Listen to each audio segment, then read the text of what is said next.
এই লোকটি এই শিম্পাঞ্জিটিকে কুড়িয়ে পায়। এরপর সে তাকে তার নিজের ছেলের মতো করে বড় করে তোলে। যখন এই শিম্পাঞ্জিটি বড় হয় তখন দেখা যায় যে ও মানুষের চেয়েও অনেক বেশি বুদ্ধিমান, কিন্তু ও তো এখন আর মানুষের সাথে থাকতে পারবে না। তবে কি মানুষরা ওকে ল্যাবে নিয়ে কেটে কুটে রিসার্চ করবে, নাকি শিম্পাঞ্জিরা পরবর্তীতে মানুষের সাথেই যুদ্ধ ঘোষণা করবে? এমনই অসাধারণ একটা কাহিনী নিয়ে নির্মিত the rise of the planet of the apes মুভির গল্প আজকে আপনাদেরকে শোনাবো। তো চলুন গল্পটি শুরু করা যাক। গল্পের শুরুতেই আমরা আফ্রিকার বিশাল একটা বড় ঘন জঙ্গল দেখতে পাই, যেখানে অসংখ্য শিম্পাঞ্জি মনের আনন্দে গাছে গাছে ঘুরে বেড়াচ্ছিল। কিন্তু হঠাৎ করেই তাদের এই শান্তিতে বাধা হয়ে দাঁড়ায় একদল মানুষ। তারা ফাঁদ পেতে এবং জাল ছুঁড়ে বেশ কয়েকটা শিম্পাঞ্জিকে বন্দি করে ফেলে, আর এরপর তাদেরকে বাক্সে বন্দি করে সোজা আমেরিকায় নিয়ে আসা হয় একটা ল্যাবরেটরিতে রিসার্চ করার জন্য। আর সেখানে ওই রিসার্চ ল্যাবে উইল রডম্যান নামের একজন ব্রিলিয়ান্ট বিজ্ঞানী কাজ করত। উইলের জীবনের একটাই লক্ষ্য ছিল, সে যেভাবেই হোক অ্যালজাইমার্স রোগের একটা পারফেক্ট ওষুধ তৈরি করবে। এর পেছনে একটা বড় ইমোশনাল কারণ জড়িয়ে রয়েছে, কেননা উইলের বাবা চার্লস এই মারাত্মক অ্যালজাইমার্স রোগে ভুগছিলেন। তার বাবা দিন দিন সবকিছু ভুলে যাচ্ছিল, আর এটা উইল কোনোভাবেই মেনে নিতে পারছিল না। তাই সে ল্যাবের ভেতর আফ্রিকা থেকে ধরে আনা ওই শিম্পাঞ্জিদের উপর তার নতুন তৈরি করা ড্রাগ ALZ-112 টেস্ট করতে শুরু করে দেয়। এই ল্যাবে অনেকগুলো শিম্পাঞ্জির মধ্যে একটা শিম্পাঞ্জির নাম রাখা হয়েছিল ব্রাইট আইজ, কারণ ওই ওষুধটা দেওয়ার পর তার চোখগুলো অদ্ভুতভাবে উজ্জ্বল হয়ে গিয়েছিল। সবচেয়ে অবাক করা ব্যাপার হলো, ড্রাগটা ব্রাইট আইজের শরীরে একদম ম্যাজিকের মতো কাজ করতে শুরু করে দেয়, আর ওই ঔষধের প্রভাবে তার আইকিউ লেভেল অসাধারণভাবে অন্যান্য শিম্পাঞ্জিদের চেয়ে অনেক গুণ বেড়ে যায় এবং সে প্রায় মানুষের মতোই বুদ্ধিমান আচরণ করতে শুরু করে দেয়। উইল এই অভাবনীয় সাফল্য দেখে আনন্দে আত্মহারা হয়ে যায়। সে দৌড়ে গিয়ে তার বস স্টিভেন জ্যাকবসকে জানায় যে সে অবশেষে সফল হয়েছে এবং তাদের ওষুধটি ঠিকঠাক মতো কাজ করছে। জ্যাকবস এটা শুনে মহা খুশি হয়ে উইলকে পরদিন বোর্ডের ইনভেস্টরদের সামনে ব্রাইট আইজকে প্রেজেন্ট করার নির্দেশ দেয়, কারণ এই প্রজেক্ট সাকসেসফুল হলে তারা সবাই কোটিপতি হয়ে যাবে। যাই হোক, পরদিন সকালবেলা ইনভেস্টররা সবাই অনেক আশা নিয়ে তাদের এই আবিষ্কার দেখতে আসে। উইল একদম স্যুট টাইপের প্রেজেন্টেশন দেওয়ার জন্য রেডি হয়ে যায়, কিন্তু ঠিক তখনই ল্যাবের ভেতর এক বিশাল তুলকালাম কাণ্ড ঘটে যায়। ব্রাইট আইজ হঠাৎ করেই একদম পাগলের মতো আচরণ করতে থাকে। সে তার খাঁচা ভেঙে ল্যাবের ভেতরে থাকা সব জিনিসপত্র ভাঙচুর করতে শুরু করে দেয়। সিকিউরিটি গার্ডরা তাকে থামাতে এলে সে তাদের উপরও ভয়াবহ হামলা করে বসে। এক পর্যায়ে সে ল্যাবের কাজ ভেঙে সোজা সেই কনফারেন্স রুমে ইনভেস্টরদের সামনে গিয়ে হাজির হয়। সবাই তখন তাকে দেখে ভয়ে কাঁপছিল। কোনো উপায় না পেয়ে সিকিউরিটি গার্ডরা ব্রাইট আইজকে সেখানেই সবার সামনে গুলি করে মেরে ফেলে। উইলের চোখের সামনে তার এতদিনের পরিশ্রম এবং তার এত আদরের শিম্পাঞ্জিটা মুহূর্তের মধ্যেই মারা যায়। উইল তখন স্তব্ধ হয়ে দাঁড়িয়ে থাকে। জ্যাকবস তখন রাগে দুঃখে উইলকে তার এই প্রজেক্ট বন্ধ করার নির্দেশ দেয়, আর সেই সাথে ওখানে থাকা সমস্ত শিম্পাঞ্জিকেও মেরে ফেলতে বলে, কেননা সে এই প্রজেক্ট নিয়ে কোম্পানিতে আর কোনো রিস্ক নিতে চায় না। উইল তখন একদমই ভেঙে পড়ে। সে কিছুতেই বুঝতে পারছিল না ব্রাইট আইজ হঠাৎ করে কেন এমন ক্ষিপ্ত হয়ে গেল। যাই হোক, কিছুক্ষণ পরে ল্যাবের কেয়ারটেকার রবার্ট যখন খাঁচাগুলো পরিষ্কার করতে যায় তখন সে অবাক করা একটা জিনিস দেখতে পায়। রবার্ট দৌড়ে এসে উইলকে বলে যে ব্রাইট আইজ আসলে পাগল হয়নি, সে প্রেগনেন্ট ছিল এবং সে ওই ল্যাবের মধ্যে একটা বাচ্চা জন্ম দিয়েছিল, আর সে ওই বাচ্চাটিকে বাঁচানোর জন্যই সবার উপর এত ক্ষিপ্ত হয়ে উঠেছিল। উইল তখন খাঁচার ভেতর গিয়ে দেখে যে ছোট্ট কিউট একটা শিম্পাঞ্জির বাচ্চা সেখানে ভয়ে গুটিসুটি মেরে লুকিয়ে রয়েছে। উইল বাচ্চাটাকে কোলে তুলে নেয় এবং রবার্টকে বলে যে আমি এই অবলা বাচ্চাটিকে মারতে পারবো না, বরং আমি ওকে আমার সাথে করে বাসায় নিয়ে যাই। উইল এরপর বাচ্চাটিকে একটা জ্যাকেটের ভেতর লুকিয়ে নিজের বাসায় নিয়ে আসে। বাসায় তার বাবা চার্লস বাচ্চাটিকে দেখে খুশি হয়ে যায়। তখন তারা দুজন মিলে ঠিক করতে থাকে যে এই বাচ্চাটির নাম কি রাখবে। তখন তার বাবা ওই বাচ্চাটির নাম রাখে সিজার, আর সে তখন তাদের সাথেই বড় হতে থাকে। এরপর উইল ভেবেছিল সিজারকে সে কিছুদিন পর কোনো ভালো একটা অ্যানিমেল শেল্টারে দিয়ে আসবে, কিন্তু কয়েকদিন যেতেই উইল অবাক হয়ে লক্ষ্য করে যে সিজার কোনো সাধারণ শিম্পাঞ্জি নয়। তার মা ব্রাইট আইজের শরীরে থাকা সেই ALZ-112 ড্রাগের প্রভাব সিজারের ডিএনএতে জন্মগতভাবেই চলে এসেছে। সিজার অবিশ্বাস্য দ্রুতগতিতে সবকিছু শিখতে শুরু করেছে। সে মানুষদের মতো করেই বোতল ধরে দুধ খায়, নিজে নিজে ফ্রিজ খুলে খাবার বের করে খায়, এমনকি মাত্র কয়েক মাস বয়সেই সে সাইন ল্যাঙ্গুয়েজ বা ইশারা ভাষা শিখে ফেলে। উইল সিজারকে ইশারায় সে কি খেতে চায় জিজ্ঞেস করলে সিজার নিজের হাত দিয়ে খুব সুন্দর করে বুঝিয়ে দেয় সে দুধ খেতে চায়। উইল বুঝতে পারে সিজার আসলে মানুষের মতোই বুদ্ধিমান হয়ে উঠেছে। সিজার এখন আর শুধু একটা পরীক্ষামূলক প্রাণী নয়, সে যেন উইলের নিজের সন্তানের মতোই হয়ে যায়। উইল সিজারকে জামাকাপড় পরায় এবং তাকে একদম মানুষের মতো করে বড় করতে থাকে। দেখতে দেখতে বেশ কয়েকটা বছর পেরিয়ে যায়। সিজার এখন অনেকটা বড় আর শক্তিশালী হয়ে উঠেছে। সে উইলের ঘরের চিলেকোঠায় থাকে এবং সেখান থেকে জানালা দিয়ে সারাদিন বাইরের পৃথিবীর দিকে তাকিয়ে দেখতে থাকে। সে দেখে পাড়ার অন্য বাচ্চারা বাইরে খেলাধুলা করছে, সাইকেল চালাচ্ছে, কিন্তু উইলের কড়া নির্দেশ ছিল সিজার যেন কোনোভাবেই ঘরের বাইরে না যায়। একদিন সিজার জানালা দিয়ে দেখে যে রাস্তার মধ্যে একটা বাচ্চা সুন্দর একটা সাইকেল চালাচ্ছে। সিজারের এটা দেখে খুবই ইচ্ছে হয় সাইকেল চালানোর জন্য। সে চুপি চুপি ঘর থেকে বেরিয়ে সোজা রাস্তায় চলে যায় এবং বাচ্চাটার কাছ থেকে সাইকেলটি নিয়ে নিজে নিজে চালাতে চেষ্টা শুরু করে দেয়। কিন্তু বাচ্চাটি তাকে দেখে ভয়ে চিৎকার শুরু করে দেয়, আর এরপর তার বাবা বাইরে বেরিয়ে এসে রাগের মাথায় একটা বেসবলের ব্যাট দিয়ে সিজারকে মারতে যায়। সিজার তখন নিজেকে বাঁচাতে গেলে তার পায়ে বেশ ভালোই আঘাত লাগে। উইল দৌড়ে এসে সিজারকে বাঁচায় এবং তাকে সাথে সাথে ক্যারোলিন নামের একজন পশু চিকিৎসকের কাছে নিয়ে যায়। ক্যারোলিন সিজারের বুদ্ধিমত্তা আর মানুষের মতো আচার আচরণ দেখে রীতিমতো অবাক হয়ে যায়। ধীরে ধীরে উইলের সাথে ক্যারোলিনের একটা ভালো সম্পর্ক তৈরি হয়। ক্যারোলিন প্রায় উইলের বাসায় আসে এবং সিজারের সাথে সময় কাটায়। একদিন উইল, ক্যারোলিন আর সিজার মিলে রেডউড নামের একটা বিশাল জঙ্গলে ঘুরতে যায়। সেখানে গিয়ে সিজার বিশাল বড় বড় গাছে মনের আনন্দে ঘুরে বেড়ায় এবং প্রথমবার প্রকৃতির এত কাছাকাছি এসে অদ্ভুত এক স্বাধীনতা অনুভব করতে থাকে। কিন্তু বাসায় ফেরার পথে আরেক বিপত্তি ঘটে যায়। সিজার একটা কুকুরকে দেখে ভয় পেয়ে উইলের কাছে গেলে কুকুরটার মালিক সিজারকে দেখে খুব বাজে একটা মন্তব্য করে বসে।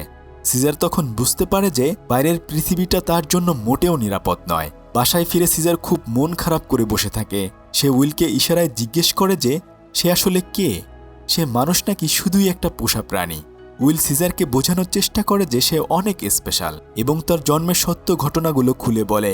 কিন্তু সিজারের মনের ভেতর ততক্ষণে বিশাল একটা প্রশ্নের জন্ম নিয়ে ফেলেছে। সে বুঝতে পারে যে সে দেখতে এই মানুষের মতো নয়, কিন্তু তার বুদ্ধি, তার চিন্তাভাবনা একদমই মানুষের মতোই। আর অন্যদিকে উইলের বাবার অ্যালজাইমার্স রোগ দিন দিন আরও খারাপের দিকে যেতে থাকে। অবস্থা এমন পর্যায়ে পৌঁছে যায় যে সে নিজের ছেলেকেই তখন চিনতে পারে না। উইল নিরুপায় হয়ে এক ভয়ঙ্কর সিদ্ধান্ত নিয়ে ফেলে। সে ল্যাব থেকে চুরি করে আনা সেই ড্রাগ সরাসরি তার বাবার শরীরে পুশ করে দেয়। পরদিন সকালে এক মিরাকেল ঘটে যায়। তার বাবা শুধু সুস্থই হয়ে ওঠেনি, তার মেমোরি আগের চেয়েও অনেক বেশি প্রখর হয়ে যায়। উইল আনন্দে আত্মহারা হয়ে যায়, কারণ তার ড্রাগটা সত্যি সত্যি মানুষের উপর কাজ করেছে। উইলের বাবার চার্লস সেই ওষুধের কারণে পুরোপুরি সুস্থ হয়ে গিয়েছিল। দেখতে দেখতে 5টা বছর পেরিয়ে যায়। চার্লসের শরীরে ইমিউন সিস্টেম সেই LJ8 অন-অন-2 ড্রাগের বিরুদ্ধে কাজ করতে শুরু করে দেয়, যার ফলে ওষুধটা তার শরীরে আর আগের মতো কাজ করছিল না। এমনকি উল্টো চার্লসের আলজাইমার্স রোগটা আগের চেয়েও ভয়ঙ্কর রূপে ফিরে আসে। উইল তখন বুঝতে পারে যে তার তৈরি করা এই ওষুধটা আসলে সাময়িক একটা সমাধান ছিল। সে তখন মরিয়া হয়ে আবার তার বস জ্যাকবের কাছে গিয়ে বোঝায় যে তার আগের ওষুধের ফর্মুলাটা একটু পরিবর্তন করে আরও শক্তিশালী একটা ড্রাগ LJ8 on-on-3 তৈরি করতে হবে। জ্যাকব শুধু টাকার গন্ধ পাচ্ছিল, তাই সে বুঝতে পারে যে এই নতুন ড্রাগটা যদি সফল হয় তাহলে তাদের কোম্পানির শেয়ারের দাম আকাশে উঠে যাবে। সে উইলকে নতুন ড্রাগ নিয়ে কাজ করার পারমিশন দিয়ে দেয়। যাই হোক, এদিকে উইলের বাসায় ঘটতে থাকে এক হৃদয় বিদারক ঘটনা। একদিন সকালে চার্লস তার রোগের কারণে এতটাই বিভ্রান্ত হয়ে পড়ে যে সে ভুল করে তাদের বদমেজাজি প্রতিবেশী হানসিকার গাড়িতে উঠে সেটা স্টার্ট দিয়ে বসে এবং গাড়িটা সোজা গিয়ে অন্য একটা গাড়ির সাথে ধাক্কা খায়। এই শব্দ শুনে হানসিকা দৌড়ে বাইরে আসে এবং নিজের গাড়ির এই অবস্থা দেখে রাগে ফেটে পড়ে। সে তখন উইলের বাবাকে গাড়ি থেকে টেনে বের করে ধাক্কা দিয়ে মাটিতে ফেলে দেয় এবং খুব বাজেভাবে বকাঝকা করতে থাকে। সিজার তখন ঘরের জানালা দিয়ে সব কিছু দেখছিল। তার চোখের সামনে তার নিজের দাদার মতো চার্লসকে কেউ মারধর করবে, এটা সে কিছুতেই মেনে নিতে পারে না। মুহূর্তের মধ্যেই সিজারের ভেতরে বন্য পশুত্ব জেগে ওঠে।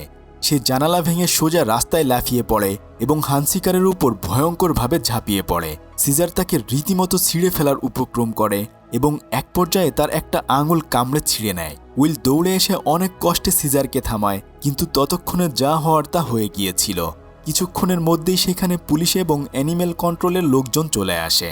কোর্ট থেকে কড়া নির্দেশ দেওয়া হয় যে সিজারকে আর মানুষের সাথে সমাজে রাখা যাবে না। তাকে ধরে সানব্রুকো প্রাইমেট শেল্টার নামের একটা জায়গায় নিয়ে যাওয়ার নির্দেশ দেওয়া হয়। উইল অনেক অনুনয় বিনয় করেও সিজারকে আটকানোর চেষ্টা করতে থাকে, কিন্তু আইনের কাছে সে একদমই নিরুপায় ছিল। উইল তখন সিজারকে কথা দেয় যে সে যেভাবেই হোক খুব তাড়াতাড়ি তাকে এখান থেকে বের করে বাইরে নিয়ে আসবে। এই প্রাইমেট শেল্টারকে বাইরে থেকে দেখতে খুব সুন্দর আর গোছানো মনে হলেও এর ভেতরটা ছিল খুবই ভয়ঙ্কর। এই শেল্টারের মালিক জন ল্যান্ডন উইলের সামনে খুব ভালো মানুষের অভিনয় করতে থাকে, কিন্তু তার ছেলে ডজ ল্যান্ডন ছিল একটা আস্ত সাইকোপ্যাথ। সে সেখানকার শিম্পাঞ্জি আর বানরদের সাথে খুব অমানবিক আচরণ করত। উইল চলে যাওয়ার পর সিজারকে যখন সাধারণ খাঁচার ভেতর থেকে অন্য শিম্পাঞ্জি আর বানরদের সাথে ছেড়ে দেওয়া হয়, তখন তার জীবনে এক নতুন বিভীষিকা নেমে আসে। সে তো সারা জীবন মানুষের আদর যত্নে বড় হয়েছে, সে জানতই না যে বন্য বানরদের সমাজ কিভাবে চলে। সেখানে থাকা রকেট নামের একটা শক্তিশালী আলফা শিম্পাঞ্জি, যে কিনা ওই খাঁচার লিডার ছিল, সে এসেই সিজারের উপর হামলা করে বসে। রকেট সিজারকে প্রচণ্ড মারধর করে বুঝিয়ে দেয় যে এখানে তার কোনো জায়গা নেই। সিজার ভয়ে এক কোনায় গুটিসুটি মেরে পড়ে থাকে। তার এই করুণ অবস্থা দেখে মরিস নামের একটা বয়স্ক ওরাংওটাং তার দিকে এগিয়ে আসে। আগে সার্কাসে কাজ করার কারণে মরিস ইশারার ভাষা জানত। সিজার আর মরিস ইশারায় নিজেদের মধ্যে কথা বলতে শুরু করে দেয়। মরিস সিজারকে বুঝিয়ে দেয় যে এই জায়গাটা মানুষের পৃথিবীর মতো নয়, এখানে বাঁচতে হলে তাকে এই নির্মম নিয়মগুলোর সাথে খাপ খাইয়ে নিতে হবে। সিজার সারা রাত না ঘুমিয়ে খাঁচার দরজার দিকে তাকে উইলের জন্য অপেক্ষা করতে থাকে। সে ভেবেছিল উইল তাকে যেভাবেই হোক এখান থেকে নিয়ে যাবে, কিন্তু ডজ নামের এই নিষ্ঠুর ছেলেটা সিজারকে খুব জ্বালাতন করতে শুরু করে। একদিন সে সিজারের গায়ে তীব্র বেগে পাইপের ঠান্ডা পানি ছুঁড়ে মারে। সিজার ঠান্ডায় আর কষ্টে কুঁকড়ে যায় এবং সে বুঝতে পারে বাইরের ওই সুন্দর পৃথিবীটা আর তার জন্য নেই। অন্যদিকে উইল কোনোভাবেই সিজারকে ছাড়া থাকতে পারছিল না। সে অনেক টাকা ঘুষ দিয়ে ল্যান্ডনের কাছ থেকে সিজারকে ছাড়িয়ে নিতে যায়, কিন্তু কোর্টের কড়া অর্ডারের কারণে ল্যান্ডন সেটা করতে রাজি হয় না। উইল তখন সিজারের সাথে দেখা করতে শেল্টারের ভেতরে যায়।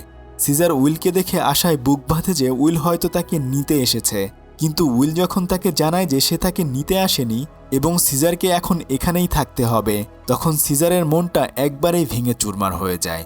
সে রাগে আর অভিমানে উইলের দিকে পিঠ ফিরিয়ে নিজের খাঁচায় চলে যায়। উইল চলে যাওয়ার পর সিজারের ভেতরে এক অদ্ভুত পরিবর্তন আসতে শুরু করে। সে দেয়ালে আঁকা তার ঘরের সেই চেনা জানালার ছবিটা মুছে ফেলে। সে বুঝতে পারে মানুষ কখনো তাদের আপন হতে পারে না। এই শেল্টারে টিকে থাকতে হলে তাকে আর মানুষের পোষা প্রাণী হয়ে থাকলে চলবে না, তাকে নিজের ভেতরের আসল শক্তিটাকে বের করে আনতে হবে। সে চুপচাপ বসে থেকে শেল্টারের সবকিছু তীক্ষ্ণ দৃষ্টিতে পর্যবেক্ষণ করতে থাকে। সিজার বুঝতে পারে এখানে টিকে থাকতে হলে তাকে একা লড়লে চলবে না, তাকে এই পুরো বানর সাম্রাজ্যের লিডার হতে হবে। কিন্তু একটা পোষা শিম্পাঞ্জি কিভাবে এতগুলো বন্য আর শক্তিশালী বানরদের লিডার হবে? সিজার এখন বুঝতে পেরেছিল যে গায়ের জোরে সে কখনোই ওই শক্তিশালী রকেটকে হারাতে পারবে না, তাকে বুদ্ধি খাটাতে হবে। সে শেল্টারের সবকিছু খুব মনোযোগ দিয়ে খেয়াল করতে থাকে। একদিন সে সুযোগ বুঝে শেল্টারে ঘুরতে আসা এক লোকের পকেট থেকে খুব কৌশলে ছোট্ট একটা চাকু চুরি করে নিজের কাছে লুকিয়ে রাখে। রাতের বেলা যখন সবাই ঘুমিয়ে পড়ে, তখন সিজার ওই চাকুটা দিয়ে খুব সাবধানে তার খাঁচার তালা খুলে ফেলে। কিন্তু সে একা ওখান থেকে পালিয়ে যাবে না, সে সোজা চলে যায় শেল্টারের একদম অন্ধকারের একটা সেলের দিকে, যেখানে বাক নামের একটা বিশাল আকৃতির এবং রাগী সিলভারব্যাক গরিলাকে বন্দি করে রাখা হয়েছিল। বাক এতটাই ভয়ঙ্কর ছিল যে অন্যান্য বানররা তো দূরের কথা, শেল্টারের লোকেরাও তার কাছে যেতে ভয় পেত। সিজার গিয়ে বাকের খাঁচার তালা খুলে দেয়। বাক প্রথমে রেগে গেলেও সিজার যখন একদম শান্ত হয়ে তার সামনে মাথা নিচু করে সম্মান দেখায়, তখন বাক বুঝতে পারে যে সিজার তার কোনো ক্ষতি করতে আসেনি। সে সিজারের বশ্যতা স্বীকার করে নেয় এবং তার সবচেয়ে বিশ্বস্ত বডিগার্ডে পরিণত হয়। পরদিন সকালে সব বানররা যখন খোলা মাঠে একসাথে বসেছিল, সিজার তখন বুক ফুলিয়ে রকেটের সামনে গিয়ে দাঁড়ায়। রকেট তো রেগে গিয়ে সিজারকে মারার জন্য তেড়ে আসে, আর ঠিক তখনই সিজারের পেছন থেকে বিশাল বড় গরিলা বাক এসে দাঁড়ায়। বাকের এই ভয়ঙ্কর রূপ দেখে রকেট ভয়ে পিছিয়ে যায়। সিজার তখন খুব সহজেই রকেটকে মাটিতে ফেলে দেয়, কিন্তু সিজার তাকে মেরে ফেলে না, উল্টো সে রকেটকে ক্ষমা করে দিয়ে তাকে নিজের দলে টেনে নেয়। সিজারের এই দয়া এবং বুদ্ধিমত্তা দেখে শেল্টারের সব শিম্পাঞ্জি, ওরাংওটাং আর বানররা তার প্রতি সম্মান দেখাতে শুরু করে। দেখতে দেখতে সিজার পুরো প্রাইমেট শেল্টারের অবিসংবেদিত লিডার হয়ে যায়। যাই হোক, এদিকে উইল অবশেষে আইনের সব ঝামেলা মিটিয়ে সিজারকে বাসায় নিয়ে যাওয়ার জন্য পারমিশন জোগাড় করে ফেলে। সে অনেক খুশি হয়ে শেল্টারে আসে সিজারকে নিয়ে যাওয়ার জন্য। উইল সিজারকে খাঁচা থেকে বেরিয়ে তার সাথে বাসায় যাওয়ার জন্য ডাকে, কিন্তু সিজার তখন এমন একটা কাজ করে বসে যা উইল স্বপ্নেও ভাবেনি। সিজার তখন তার খাঁচার দরজাটা নিজের হাতে টেনে বন্ধ করে দেয়। সে ইশারায় উইলকে বুঝিয়ে দেয় যে সে আর মানুষের পোষা প্রাণী হয়ে থাকতে চায় না, এই খাঁচার ভেতরের জগৎটাই তার এখন আসল বাড়ি। উইল তখন চরম হতাশা নিয়ে বুঝতে পারে যে সে চিরকালের জন্য তার সিজারকে হারিয়ে ফেলেছে। উইল চলে যাওয়ার পর সিজার তার বানর বাহিনীকে নিয়ে একটা মিটিং করে। সে মরিসকে ইশারায় বুঝায় যে এক একটা বানর খুব দুর্বল, কিন্তু তারা সবাই যদি এক হয়ে যায় তাহলে তারা অনেক শক্তিশালী হতে পারবে।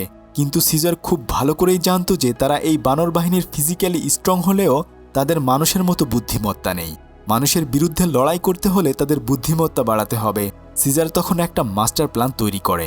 সে রাতের বেলা আবার খাঁচা থেকে বেরিয়ে একদম চুপিসারে শেল্টার থেকে পালিয়ে সোজা উইলের বাসায় চলে যায়। সে জানত যে উইলের ফ্রিজের ভেতর ওই নতুন এবং শক্তিশালী LJ-8 অনন-3 ড্র্যাগের ক্যানিস্টার রাখা রয়েছে। সে খুব সাবধানে কয়েকটা ক্যানিস্টার চুরি করে আবার রাতের অন্ধকারে শেল্টারে ফিরে আসে। এরপর সিজার সেই ড্রাগের ক্যানিস্টারগুলো শেল্টারের ভেতরে ফাটিয়ে দেয়। ড্রাগের গ্যাস পুরো শেল্টারে ছড়িয়ে পড়ে এবং ঘুমন্ত বানররা সবাই সেই গ্যাস নিঃশ্বাসের সাথে গ্রহণ করে। পরদিন সকালে এক অদ্ভুত দৃশ্য দেখা যায়। খাঁচার ভেতরে থাকা প্রত্যেকটা বানরের চোখগুলো সবুজ রঙের জ্বলজ্বল করছিল। সিজারের প্ল্যান সফল হয়েছিল। ওই ড্রাগের কারণে সাধারণ বানরগুলো রাতারাতি মানুষের চেয়েও বুদ্ধিমান হয়ে উঠেছিল। সকালবেলা যখন ওই নিষ্ঠুর ডস শেল্টারে আসে তখন সে বুঝতে পারে যে বানরদের হাবভাব সব বদলে গিয়েছে। সে সিজারকে ভয় দেখানোর জন্য তার ইলেকট্রিক চাবুকটা দিয়ে মারতে যায়, কিন্তু এবার সিজার আর চুপ করে থাকে না। সে ডজের হাত থেকে চাবুকটা শক্ত করে ধরে ফেলে। ডজ অবাক হয়ে যায়, আর ঠিক তখনই সিজার প্রথমবারের মতো মানুষের ভাষায় স্পষ্ট এবং প্রচণ্ড জোরে চিৎকার করে বলে যে নো। সিজারের মুখে মানুষের ভাষায় কথা শুনে ডজ এতটাই চমকে গিয়েছিল যে সে কয়েক সেকেন্ডের জন্য নড়াচড়া করার শক্তি হারিয়ে ফেলে। সুযোগ বুঝে সিজার তাকে ধাক্কা দিয়ে ফেলে দেয়। শেল্টারের সব বুদ্ধিমান বানররা তখন খাঁচা ভেঙে বেরিয়ে আসে। ডজ নিজেকে বাঁচানোর জন্য সিজারের দিকে ইলেকট্রিক চাবুক ছুঁড়ে মারলে সেটা গিয়ে খাঁচার লোহার সাথে আটকে শর্ট সার্কিট হয় এবং সে সেখানেই মারা যায়। সিজার অবশ্য তাকে ইচ্ছে করে মারতে চায়নি। এরপর সিজার তার বিশাল বানর বাহিনীকে নিয়ে শেল্টারের মেইন গেট ভেঙে বাইরের পৃথিবীতে পা রাখে। তাদের উদ্দেশ্য ছিল একটাই, নিজেদের স্বাধীনতা ছিনিয়ে আনা। তারা দল বেঁধে সান ফ্রান্সিসকো শহরের রাস্তায় নেমে পড়ে। রাস্তার মানুষজন এতগুলো বিশাল শিম্পাঞ্জি আর গরিলা দেখে ভয়ে এদিক সেদিক পালাতে শুরু করে দেয়। সিজারের টার্গেট ছিল জেনসিস ল্যাবরেটরি। সে জানত যে ওই ল্যাবের ভেতর এখনও অনেক বানর বন্দী অবস্থায় রয়েছে, যাদের উপর নির্মম পরীক্ষা চালানো হচ্ছে। এরপর সিজারের নির্দেশে বানর বাহিনী সোজা ল্যাবের দিকে এগোতে থাকে। আর এদিকে ল্যাবের ভেতরে তখন আরেক বিশাল সমস্যা শুরু হয়ে গিয়েছিল। উইল যে নতুন LJ-8 অনন-3 ড্রাগটা বানিয়েছিল সেটা বানরদের বুদ্ধি বাড়ালেও মানুষের জন্য সেটা ছিল একটা প্রাণঘাতী ভাইরাস। উইলের ল্যাব অ্যাসিস্ট্যান্ট ফ্র্যাঙ্কলিন ভুল করে সেই ভাইরাসের সংস্পর্শে চলে এসেছিল এবং সে মারাত্মকভাবে অসুস্থ হয়ে পড়ে। সে উইলকে সতর্ক করার চেষ্টা করেছিল, কিন্তু তার আগেই তার শরীর থেকে রক্ত বের হয়ে সে মারা যায়। উইল তখন বুঝতে পারে যে সে আসলে ওষুধের নামে মানবজাতির ধ্বংসের একটা জিনিস তৈরি করে ফেলেছে। ঠিক সেই সময়ে সিজারের বানর বাহিনী জেনসিস ল্যাবে আক্রমণ করে। তারা ল্যাবের কাঁচ ভেঙে ভেতরে ঢুকে পড়ে এবং খাঁচায় বন্দি থাকা সব বানরদেরকে মুক্ত করে দেয়। এই বন্দীদের মধ্যে কোবা নামের একটা ভয়ঙ্কর চেহারা শিম্পাঞ্জি ছিল। মানুষের বিভিন্ন এক্সপেরিমেন্টের কারণে কোবার পুরো শরীর ক্ষতচিহ্ন ছিল, এমনকি তার একটা চোখও নষ্ট হয়ে গিয়েছিল। মানুষের প্রতি কোবার মনে ছিল চরম ঘৃণা আর ক্ষোভ। মুক্ত হয়ে এই কোবা ল্যাবের জিনিসপত্র ভাঙতে শুরু করে। ল্যাবের বস জ্যাকব যখন সিসিটিভি ক্যামেরায় দেখে যে এতগুলো বুদ্ধিমান বানর তাদের ল্যাব ধ্বংস করছে, তখন সে ভয়ে কাঁপতে কাঁপতে পুলিশের কাছে হেল্প চায়। কিন্তু ততক্ষণে সিজার তার বাহিনী নিয়ে ল্যাব থেকে বেরিয়ে পড়েছে। তাদের সাথে যোগ হয়েছে জেনসিস ল্যাব থেকে মুক্ত হওয়া আরও কয়েকশো বানর। সিজার তার বাহিনীকে একটা উঁচু বিল্ডিংয়ে নিয়ে যায় এবং সেখান থেকে ইশারায় নির্দেশ দেয় যে তাদের গন্তব্য হলো ওই রেডউড জঙ্গল, কারণ ওই জঙ্গলটাতেই সিজার জীবনের প্রথমবারে সত্যিকারের স্বাধীনতা অনুভব করেছিল। তারা শহরের বড় বড় বিল্ডিং, গাছ আর তার বেয়ে জঙ্গলের দিকে এগোতে থাকে। কিন্তু জঙ্গল আর শহরের মাঝখানে ছিল সান ফ্রান্সিসকো শহরের বিখ্যাত গোল্ডেন গেট ব্রিজ। জ্যাকবস আর পুলিশ বাহিনী ততক্ষণে বুঝে গিয়েছিল বানরগুলো ওই ব্রিজ পার হয়ে জঙ্গলে যাওয়ার চেষ্টা করছে, তাই তারা পুরো গোল্ডেন গেট ব্রিজ ব্লক করে দেয়। ব্রিজের উপরে শত শত পুলিশ বন্দুক হাতে পজিশন নিয়ে দাঁড়িয়ে থাকে। তাদের উপর দিয়ে টহল দিচ্ছিল পুলিশের হেলিকপ্টার। পুলিশ ভেবেছিল এগুলো সাধারণ কিছু বানর, 2-4 রাউন্ড গুলি করলে হয়তো ভয়ে পালিয়ে যাবে। কিন্তু তারা জানত না যে এই বানরগুলোর বুদ্ধি এখন মানুষের সমান এবং তাদের লিডার সিজার মানুষের সব টেকটিক্স খুব ভালো করেই জানে। গোল্ডেন গেট ব্রিজে তখন এক শ্বাসরুদ্ধকর পরিস্থিতির সৃষ্টি হয়। একদিকে অত্যাধুনিক অস্ত্রে সজ্জিত পুলিশ বাহিনী আর অন্যদিকে স্বাধীনতার জন্য মরিহ হয়ে ওঠা সিজারের বানর বাহিনী। ঘন কুয়াশায় ঢাকা ব্রিজের এক প্রান্তে বানররা এসে থামে। সিজার খুব ভালো করেই জানত যে সোজা পুলিশের দিকে এগুলো তারা সবাই গুলির আঘাতে মারা পড়বে, তাই সে একটা মাস্টার মাইন্ড স্ট্র্যাটেজি সাজায়। সে গরিলা বাঘ এবং অন্যান্য শক্তিশালী গরিলাদের নির্দেশ দেয় ব্রিজের রাস্তায় থাকা বড় বড় বাসগুলোকে ঠেলে পুলিশের দিকে নিয়ে যেতে, যাতে সেগুলো শিল্ড হিসেবে ব্যবহার করতে পারে। আর সেই সাথে ওরাংওটাং এবং ছোট বানরদেরকে নির্দেশ দেয় ব্রিজের উপরে বিশাল বিশাল তার বেয়ে পুলিশের মাথার উপর দিয়ে আক্রমণ করতে। সবচেয়ে বড় কথা হলো সিজার তার বাহিনীকে কড়া নির্দেশ দিয়েছিল যেন তারা কোনোভাবেই মানুষকে হত্যা না করে। সে শুধু চেয়েছিল রাস্তা ক্লিয়ার করে জঙ্গলে পৌঁছাতে। আর এরপরে মানুষ এবং তাদের মধ্যে যুদ্ধ শুরু হয়ে যায়। পুলিশ গুলি চালাতে শুরু করে দেয়, কিন্তু বাসগুলোর কারণে তারা খুব একটা সুবিধা করতে পারছিল না। ওদিক দিয়ে বানররা ব্রিজের তার বেয়ে পুলিশের মাথার উপর এসে লাফিয়ে পড়ে। তারা পুলিশের হাত থেকে বন্দুক কেড়ে নিয়ে তাদের মাটিতে ফেলে দেয়, কিন্তু কাউকে তারা তখন প্রাণে মারে না। পুরো ব্রিজের উপর এক চরম বিশৃঙ্খলা তৈরি হয়ে যায়। এর মধ্যেই সেই লবি জ্যাকবস পুলিশের একটা হেলিকপ্টারে করে মেশিনগান নিয়ে ব্রিজের উপরে চলে আসে। সে হেলিকপ্টার থেকে বানরদের উপর এলোপাথাড়ি গুলি চালাতে থাকে, আর তার গুলিতে অনেক বানর আহত হয়। সিজার বুঝতে পারে যে এই হেলিকপ্টারটাকে না থামালে তারা কেউ বাঁচতে পারবে না। তখন সে বিশাল গরিলা বাঘ, যাকে সিজার এতদিন অন্ধকার সেল থেকে মুক্ত করেছিল, সে নিজের জীবনের মায়া ত্যাগ করে একটা বিশাল লম্বা লোহার রড হাতে নিয়ে সোজা ওই উড়ন্ত হেলিকপ্টারের উপর লাফিয়ে পড়ে। বাঘের ওই ভয়ঙ্কর আক্রমণে হেলিকপ্টারের ব্যালেন্স নষ্ট হয়ে যায় এবং সেটা ক্র্যাশ করে ব্রিজের একদম কিনারা এসে আটকে যায়। বাঘের এই আত্মত্যাগের কারণে বানর বাহিনী রক্ষা পায়, কিন্তু বাঘ নিজেও মারাত্মকভাবে আহত হয়ে যায়। সে সিজারের কোলেই তখন মারা যায়। সিজার তার এই বিশ্বস্ত বন্ধুর মৃত্যুতে গভীরভাবে দুঃখ পায়। হেলিকপ্টারটা তখন ব্রিজের কিনারায় ঝুলছিল, আর জ্যাকবস সেটার ভেতরে আটকে ছিল। জ্যাকবস তখন বাঁচার জন্য সিজারের কাছে সাহায্য চাইতে থাকে। সে বুঝতে পেরেছিল যে সিজারের মনে দয়া রয়েছে। সিজার জ্যাকবের দিকে কিছুক্ষণ তাকিয়ে থাকে এবং তারপর ধীরে ধীরে সেখান থেকে মুখ ঘুরিয়ে চলে যায়। ঠিক তখনই মানুষের প্রতি চরম ঘৃণা পুষে রাখা কোবা সেখানে এসে দাঁড়ায়। সে জ্যাকবের দিকে তাকিয়ে একটা ভয়ঙ্কর হাসি দেয় এবং পা দিয়ে হেলিকপ্টারটিকে ধাক্কা দিয়ে নিচে নদীর গভীরে ফেলে দেয়। জ্যাকবের ওই লোভ আর অহংকার করুণ পরিণতি সেখানেই ঘটে যায়। অবশেষে পুলিশ বাহিনীকে হারিয়ে সিজার এবং তার বানর বাহিনী সেই কাঙ্ক্ষিত রেডউড জঙ্গলে পৌঁছে যায়। তারা গাছের একদম উঁচুতে উঠে শহরের দিকে তাকিয়ে থাকে। তারা অবশেষে তাদের স্বাধীনতা অর্জন করেছে। ঠিক তখনই জঙ্গলে ওখানে উইল এসে পৌঁছায়। উইল অনেক কষ্টে সিজারকে খুঁজে বের করে। এরপর তার কাছে গিয়ে বোঝানোর চেষ্টা করে যে সে যেন তার সাথে বাসায় ফিরে যায়, কারণ মানুষরা তাকে এখানে শান্তিতে থাকতে দেবে না। উইল কথা দেয় যে সে সিজারকে সব সময় প্রোটেক্ট করবে।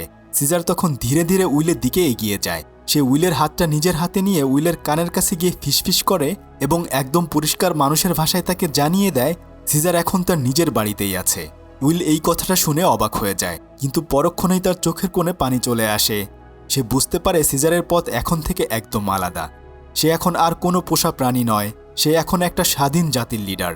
উইল সিজারকে শেষবারের মতো বিদায় জানিয়ে সেখান থেকে চলে যায়, আর সিজার তার বানর বাহিনীর সাথে জঙ্গলের উঁচু গাছে উঠে সূর্যাস্ত দেখতে থাকে।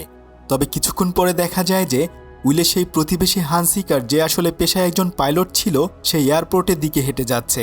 কিন্তু সে জানতো না যে উইলের সেই অ্যাসিস্ট্যান্ট ফ্র্যাঙ্কলিনের সংস্পর্শে এসে সেও সেই প্রাণঘাতী LJ8-ONON-3 ভাইরাসে আক্রান্ত হয়ে গেছে।